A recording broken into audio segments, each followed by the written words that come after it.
An unusual visit. I thought that a visit to friends in Texas would be a normal trip, a chance to catch up with old acquaintances, share stories, and enjoy some of the peace that the countryside can provide.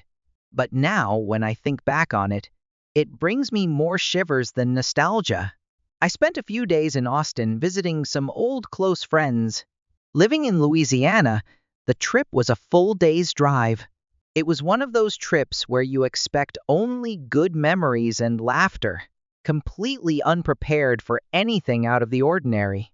On my last day in Austin, I posted an Instagram story, a photo of a beautiful sunset behind the hills. Soon after, an old friend from high school, Tom, commented on my story. He asked, "Where are you?" I replied that I was in Austin and would be leaving today. In response, Tom surprisingly said he lived about an hour's drive from Austin in the direction of my home in Louisiana. "Wanna stop by?" It's been a long time since we last saw each other. Tom had been one of my best friends in high school. We were inseparable, but as is often the case in life, we went our separate ways. After graduation, we lost touch for a long time, keeping in touch only through vague interactions on social media. The thought of seeing Tom again excited me, and a little curious. I put his address into the GPS, and it was only an hour-and-a-half drive.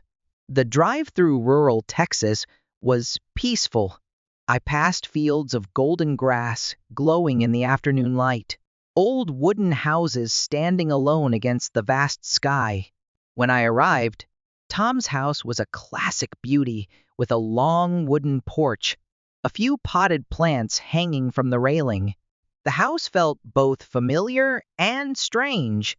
Tom walked out the front door, smiling brightly as ever. He hugged me tightly, as if time had not changed our relationship. "Come in. Long time no see." The inside of the house was just as old-fashioned as the outside. The old furniture, the wooden floors creaked with each step, and the distinct scent of old wood, all of it made me feel like I was in another world. We sat down in the living room and began to tell each other about what had happened in our lives since high school. The story went from silly memories of our youth to experiences at work and at home. Tom brought out a bottle of whiskey, and soon the conversation became more lively. Time passed quickly. When I glanced at the clock, it was already past 9 p.m. Tom looked at me, put the whiskey bottle down on the table, and said, "Hey, you have a long trip home. Why don't you stay here tonight? There are still rooms available, and you shouldn't be driving in this condition." I thought for a moment, and then agreed. Tom led me down a short hallway, pointing to a room at the end. "Here, this room. It's simple, but it's definitely better than sleeping on the couch." The room was quite small, with only a bed, an old wardrobe, and a nightlight. The air in the room had a slight musty smell, as if it had been empty for a long time. I was too tired to pay much attention, and within a few minutes, I was asleep. A strange night. Around midnight, I woke up suddenly. My head was aching, my mouth was dry from the whiskey, and the room was pitch black. There was only a faint light from outside through the curtains. I lay still, trying to remember what had woken me, but there was no sound. I turned around, my eyes darting to the corner of the room where the old wardrobe was. My heart suddenly pounded. On the door of the wardrobe, I saw a strange shape. It looked like a long black coat, but something was wrong. The shoulders looked unusually broad, and the way it hung seemed unnatural. I closed my eyes, telling myself that I was imagining things, but the unsettling feeling did not go away. I opened my eyes again, and the shape was still there. I tried to go back to sleep, but I couldn't. Every time I looked in that direction, a cold feeling ran down my spine. Finally, I fell into a tired sleep with difficulty. Not long after, I was awakened by a sound. Footsteps soft and slow, as if someone was deliberately trying not to make a sound on the wooden floor. I opened my eyes, my heart pounding, and when I looked to the corner of the room, the figure had disappeared. Hidden truth! I jumped up, a sense of fear clearing my mind. I ran to Tom's room, shaking him awake. Tom rubbed his eyes, listening to me recount everything in confusion. I didn't have a coat like you said, and there was no coat rack in that room. We went back to check the room, but found nothing unusual. Tom comforted me that the alcohol had probably made me imagine. The next morning, I felt relieved when the sunlight flooded the house. I left, but the image of that night never faded from my mind. Whether it was imagination or reality, I knew for sure that something had been present in that room. And it is not of this world. The trip to Sweden that summer was an unforgettable moment in my life, with a mixture of joy, excitement, and terror that would haunt me forever. It was not only a journey to discover the beauty of nature, but also a confrontation with my deepest mysteries and fears. An exciting start. It was the summer I turned 18, the age when I could dream of adventures and explore the world. When my parents suggested a trip to Sweden by car, one couldn't hide my excitement. The idea of wandering through vast forests, visiting ancient villages, and immersing myself in the local culture kept me up at night. Anna, my childhood best friend, also joined the trip, which made everything even more exciting. We set off on a bright sunny morning. The whole family packed our luggage into a compact but fully equipped car. Anna and I, with bottles of soda and bags of cookies in hand, talked endlessly about the places we would visit. During the 8-hour drive to our first stop, we laughed, sang, and enjoyed the beautiful scenery outside the window. As the sun began to set, the sky was dyed red by the sunset, and we arrived at a city with a famous amusement park. The scenery here was like a fairy tale, with small cobblestone streets and wooden houses in a strong Nordic style. But since it was too late, my father decided to leave the park for the next day and find a place to stay for the night. None of us expected that this would be the beginning of a haunting night. Choosing a campsite. Sweden is very touristy in the summer. All the campsites my father contacted were full because of a major soccer tournament taking place nearby.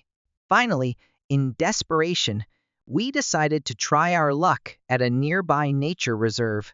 The GPS guided us to a small parking lot deep in the woods, where some hikers had assured us it was safe to camp overnight. Anna and I quickly set up our tent next to my parents' tent, just a few feet from the car. The evening air in the woods was peaceful, with birds chirping and the moonlight filtering through the leaves. But from the moment we arrived, I sensed something was wrong. An old car was parked in the far corner of the parking lot, seemingly abandoned. Even though there was no one inside, its presence made me feel uneasy, as if it was hiding some secret. Sounds of the night. After a simple dinner, Anna and I crawled into our tent, turned on our phones, and watched funny YouTube videos.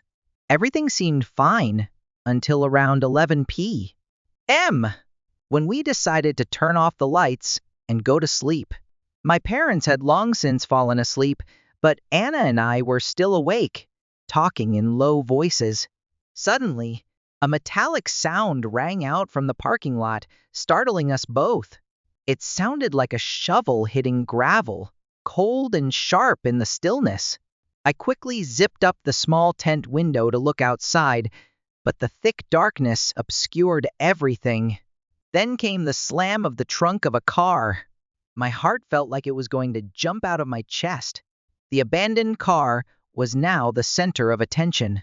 I picked up my phone and texted a friend who lived in a nearby city, telling him where we were. The response sent a shiver down my spine. The area was notorious for organized crime. The scream! About 10 minutes later, a piercing scream rang out from the woods. It wasn't a normal scream, but a man's desperate cry for help. Anna and I held each other's hands, not daring to speak. I tried texting my mother, but she didn't answer. In fear, I dialed, and my mother finally picked up. She tried to reassure me, but her voice was shaking as she said she hadn't heard any screams. Then we heard footsteps, slow and menacing, as if someone was circling the campsite. Anna and I held our breaths, trying to listen. The footsteps approached my parents' tent, then circled around our car. It felt like we were being watched, being chased by an invisible gaze. Lights and the presence of the police. Suddenly, a bright light shone directly into our tent. A car had just arrived, its headlights illuminating the entire area. Anna pulled me down to lie on the ground, and I glanced out the tent window. A black car slammed its door and sped away. Soon, a police car appeared, chasing in the same direction. The presence of the police brought some reassurance, but I still couldn't stop the fear. Anna and I decided to get into the car, lock the doors, and sit there waiting for morning. We didn't dare to sleep, just sat quietly in the car, watching the darkness outside. The next morning, when the morning light covered the forest, everything looked strangely peaceful. But the fear from last night was still present. We told everything to my mother, and she confessed that she had also heard footsteps around the tent at night. Not wanting to stay another minute, we quickly packed up and left the area. When I got home, I looked up information about that forest. What I read sent a chill down my spine. A few years ago, this place had been the scene of a murder. A man was murdered in connection with a gang debt, and others went missing on a nearby beach. Even though time has passed, I still can't forget that night. The strange sounds, the screams in the woods, the footsteps around the tent. All of it is like a puzzle piece of a mystery that I will never solve. But one thing is for sure, the trip changed the way I think about safety and the secrets that can be hidden just beneath the surface of peace. An unforgettable night. That memory still haunts me, even when I'm an adult and my life has changed many times. It happened when I was very young, only 6 years old. At that age, many childhood memories begin to become clear, but this event is one that I cannot erase, no matter how hard I try. I have an older brother named Keith, who is 2 years older than me. When I was 6, he was 8. We lived in a rather old 2-story house in the suburbs, with red brick walls and a gray roof. The house was surrounded by tall trees, which always provided shade on hot summer days. Our house had 2 bedrooms on the second floor, one for my parents and a large room that Keith and I shared. My parents' room was on the first floor, near the living room and kitchen. My parents were quite strict, especially about time. Both of us had to stick to a regular bedtime of 8:30 p.m. If we were caught staying up later, we would both be in big trouble. I don't remember if it was a school day or not, but I remember sleeping soundly until Keith woke me up in the middle of the night. The light from the small nightlight in the corner of the room fell softly on his face. I was still half asleep, confused as to why he was shaking me awake. Keith put his finger to his lips, signaling for silence, then leaned close to my ear and whispered, "Mikey, wake up! Listen!" I rubbed my eyes, trying to stay awake, and started listening as he said it. At first, I heard nothing but the wind blowing through the branches outside the window. But then, as I focused more, a strange sound entered my ears. It was my mother's voice, soft and somewhat urgent. She was calling our names from downstairs, trying not to wake the rest of the house. Keith, Mikey, the voice whispered. It wasn't loud, but it was clear and had my mother's familiar tone. I started to go down to answer, but Keith pulled me back. His eyes were worried. No, it's not, Mom, he said, his voice low but stern. I glared at him, not believing him. I thought he was just trying to scare me. Keith loved to play pranks like that, but the seriousness in his eyes made me hesitate. He motioned for me to come closer to the door so I could hear better. I got out of bed, my cold bare feet hitting the wooden floor. As I pressed my ear to the door, the voice became clearer. Keith, Mikey, come down here, my mother said again, low but firm. It's Mom, I whispered, turning to Keith, but he shook his head, eyes strained. It's not me, Mikey. Don't open the door. I was stubborn. My 6-year-old mind couldn't understand what my brother was saying. I thought he was just playing a prank. I slowly opened the bedroom door and walked out into the hallway. The hallway was long and dark, leading to an old wooden staircase and a door that separated us from the first floor. From there, I could clearly hear my mother's voice calling our names. I tiptoed closer to the stairs, trying to look down to see what was going on. As the dim light from the living room rose, I saw a figure standing at the foot of the stairs. It was a woman, petite, wearing a long, dark dress. She stood there, looking up at me and smiled softly. Come down here, honey. Come here, she said. Her voice was sweet, but there was something strange about it, not like my mother's. My heart pounded. A cold feeling of fear ran down my spine. My instincts told me that this woman was not my mother. I turned and ran to my room and slammed the door, tears streaming down my face. I locked the door, shaking and unable to speak. Keith hugged me, his voice whispering, I told you. Don't worry, we'll be fine. We both huddled in bed, not knowing what to do next. We decided to wake our parents by screaming at 3, the only time we were sure they would hear us. When the clock struck that hour, we started stomping our feet and screaming as loud as we could. Footsteps echoed down the stairs. Mom and Dad rushed into the room, their faces a mixture of anger and worry. As we told them what had happened, their anger turned to concern. They didn't say much, just reassured us that we were safe. Mom insisted that she hadn't been downstairs and hadn't called out to us that night. But she didn't elaborate, just quietly ushered us back to bed. As soon as we lay down, the doorbell rang. From our bedroom window, Keith and I could see the flashing lights of a police car in front of the house. We wanted to go downstairs to see what was going on, but our parents told us to stay in our rooms. Mom's eyes were full of tension as she left, and Dad walked quickly down the stairs. After the police left, we asked a lot of questions, but our parents' answer was, it was an intruder. Good job for not coming down. However, I always felt that there was something they didn't want us to know. How did that woman know our names? How could she sound so similar to my mother? It couldn't have been a coincidence. Years later, that memory remains an unanswered question in my mind. Even though my parents moved to a safer place, the feeling of fear and insecurity from that night has never really left me. It was a painful lesson in vigilance and a night I will never forget. A dark night at 16, a journey from fear to new faith. When I was 16, my life revolved around high school, friends, and busy weekend evenings. I didn't have a car, so I relied on my mother's kindness or walked if the distance was close. My mother, a strong single woman at the time, always tried to balance work, family, and personal life.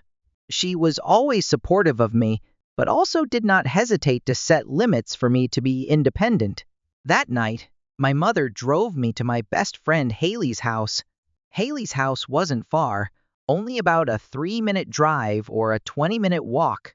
My mother told me in advance that she had plans to go out with friends, and if I was late, I would have to find my own way home. At the time, I thought it was no big deal, since I often enjoyed walking alone on quiet nights. And the area around Haley's house was familiar to me. Haley's house was bustling that day. My friends Tina, Courtney, and Belle were there. We gathered in her backyard, playing music, chatting, and enjoying snacks that Haley had prepared. The atmosphere was cheerful and filled with laughter. But everything changed when a group of boys from our school unexpectedly showed up. Haley had invited them without telling me, including Brandon, someone I didn't want to see again. Brandon and I had a rough history. Haley's lack of notice made me feel betrayed. When I confronted her, Haley just laughed, saying that this was our chance to resolve the conflict. But I had no intention of doing that.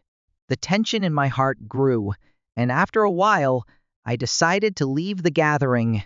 Haley texted me an apology, telling me to come back, but I decided to go home. It wasn't too dark that night, and the cool air made me feel a little better as I started walking.